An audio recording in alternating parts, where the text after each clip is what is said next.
Illinois. Resurrection Mary, a continuous horror story, 80 words. Daniel Ward didn't believe in ghost stories. He believed in traffic patterns, late-night fares, surge pricing that made his eyes light up when it hit the dashboard of his old Toyota.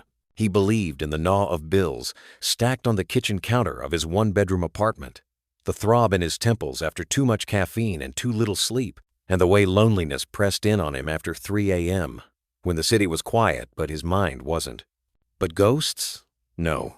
Ghosts were for movies, for tourists on haunted pub crawls, for drunks in the back seat spinning tales to impress their dates. At least, that's what he told himself. It was Marissa Klein who first mentioned her that night. She was his last normal passenger, though he didn't know it then. A woman in her mid-20s, sharp, tongued but friendly, riding back from a bar downtown to a friend's place in Bridgeview. She leaned forward against the partition as they cut down Archer Avenue, eyes bright with the kind of excitement that only comes after a few cocktails and a half-remembered urban legend. "You ever hear about Resurrection Mary?" she asked. Daniel smirked in the rear view.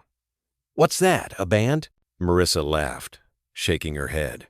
No, she's a ghost. Chicago's most famous one. Blonde, beautiful, died in the 1930s after a dance. They say she still walks this road. Archer Avenue. Thumb out, like a hitchhiker. You pull over, and she gets in. She sits quiet the whole way, then, poof, disappears before you get her home. Daniel snorted. "If she's paying the fare, I'll take her anywhere she wants." She laughed, but the sound died quickly. Her smile faded, and for just a moment, she looked deadly serious. "They say if you see her once, it's just a story. Twice, you're cursed. But 3 times, she leaned in closer, her breath fogging the glass. 3 times, you don't come back." The words clung to him after she left, lingering like smoke even when the door shut, and she vanished into the shadows of her friend's street. Daniel shook it off, rolled his shoulders, and kept driving. The night wasn't over. Not for him. Not yet. It was just past 2 a.m. when he saw her. At first, he thought she was a trick of the light. A pale figure by the cemetery gates, where the wrought iron stretched black against the moon. His headlights cut across her, and for a moment, his brain scrambled for rational explanations. A woman leaving a party. A drunk stumbling home. Somebody in a wedding dress, maybe, from one of the banquet halls nearby. But no. She was standing perfectly still, thumb pointed out toward him, her white dress fluttering in a wind he couldn't feel.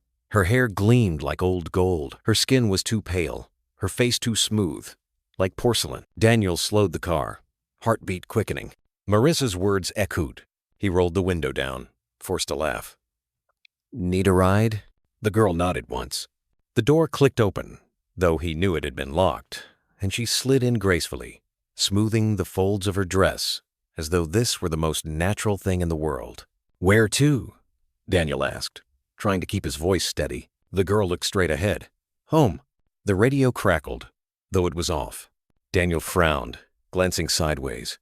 Her lips were moving, soundless, whispering. "What was that?" he asked. She turned her head. Her eyes were gone. Black sockets stared at him, hollow and endless. Then she smiled. "You took me before," she said softly. "Now I'll take you." Daniel swerved, the car jerking across the center line. He blinked, heart hammering, and she was gone. The passenger seat sat empty, but water pooled on the floor mats, and damp, bare footprints marked the dashboard. The air reeked faintly of carnations, old and powdery, like the kind left on gravestones, long after funerals had ended. Daniel's hands shook as he pulled the car over. His breath fogged the glass, though the night outside was warm. For a long minute, he sat in silence, the engine idling, his pulse drumming in his ears. Then he put the car back in gear. But the road betrayed him. The GPS spun in circles, street signs blurred. Twice, 3 times he passed the cemetery gates. Each time, the girl in white stood waiting, thumb out, expression blank. The 3rd time, she stepped into the road. Daniel slammed on the brakes. Tires screeched. His chest hit the seatbelt. And when he looked in the mirror, the back seat glowed white. She was sitting there, eyes bright now, shining blue like ice. "You're not the first," she whispered. The world went black. Daniel woke to the sound of birds. Pale dawn stretched across the sky, washing Resurrection Cemetery in gray light. His car was parked neatly by the gates, engine off, windows fogged. The passenger seat was dry. The footprints were gone. But on the dashboard, a single rose petal lay curled and red.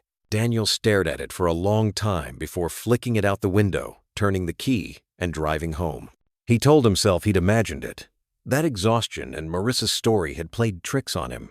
But when he tried to type it out later to leave a review on the app, maybe, or jot it down on his phone, the words erased themselves. Sentences dissolved back into blank screens. Even when he tried to record his voice, the playback was nothing but static. The next night, he tried to avoid Archer Avenue. He told himself he'd stick to the Loop, to Wicker Park, anywhere but Bridgeview, but the app had other plans. A ping lit up his phone. Pickup location, Archer Avenue. He declined. Another ping, same place. He shut the app off. It turned back on. The ride was already in progress. Destination, Resurrection Cemetery. Daniel swore, pulled over, and hurled the phone out the window. But when he looked up, the streetlights were dying one by one, plunging the block into darkness. Then came the knock on the passenger window. He didn't turn, didn't breathe, but he smelled her perfume. Old, powdery. Carnations. The door opened, and the car began to drive itself. Daniel's hands hovered uselessly over the wheel as it turned on its own, headlights slicing through the fog, rolling off the cemetery gates. He pressed the brake. Nothing. The pedal sank like it was submerged in water. The gear shift locked. In the passenger seat, she sat. Resurrection Mary. Pale, perfect, unreal. Her eyes glowed faintly in the dark. "Home," she whispered again, though her lips didn't move. Daniel's chest locked tight. His breath came shallow, ragged. He clawed at the door handle, but it wouldn't budge. He tried the window switch, dead. The dash lights flickered, gauges twitching like needles gone mad. The car rolled forward. The wrought iron gates of Resurrection Cemetery loomed ahead, their black bars twisting into shapes that seemed to spell his name in the headlights before shifting back into ordinary iron. Daniel squeezed his eyes shut. This isn't happening. This isn't real. I'm dreaming. But the smell, carnations, old roses, mildew, and damp earth filled his nostrils. Too sharp to be imagined. He opened his eyes. They were inside. The gates had swung wide without a sound. Gravel crunched beneath the tires as the car rolled between leaning gravestones, some so old their names had worn away. Mist curled low over the ground, clinging to the bases of the monuments like pale fingers. Mary turned her head toward him, slowly, as though every vertebra in her neck cracked into place one by one. "You brought me back," she said. Daniel shook his head violently. "I didn't. I don't even know you. Please, just let me out." Her smile widened, though her eyes stayed frozen, glowing. "You were the one who stopped." That was the first night he dreamed of her. He woke sweating, tangled in his sheets, the faint smell of flowers still in the air. His phone, the one he'd thrown into the street, sat neatly on the nightstand. He hadn't retrieved it. The screen lit up on its own. A single notification blinked. "Your ride is in progress. Destination, Resurrection Cemetery." Daniel hurled the phone across the room, where it shattered against the wall. The notification tone kept ringing. The next night, he didn't drive. Couldn't. He locked the car, pulled the blinds, poured himself whiskey until the bottle lay empty.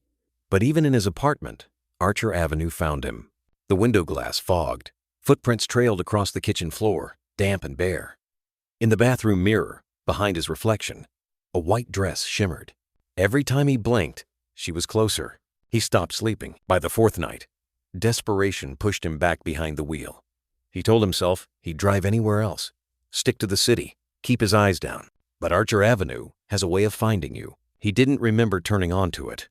One moment, he was on Cicero, headlights flashing over shuttered shops. The next, the road stretched long and dark beneath a canopy of trees, cemetery gates glinting in the distance.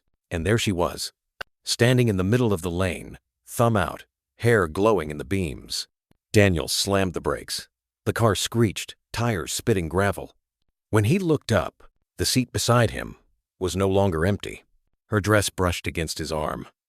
Her skin was cold. Daniel screamed, flinging the door open, stumbling into the night. His knees scraped asphalt. He scrambled upright and ran, lungs burning, shoes pounding the cracked pavement. But every turn led him back to the cemetery. Every alley bled into Archer Avenue. Her voice followed him, whispering at the nape of his neck. "You stopped. You let me in. You're mine now." By dawn, they found his car idling just inside the cemetery gates, headlights still on, windows fogged. Witnesses swore they saw a pale girl in Y.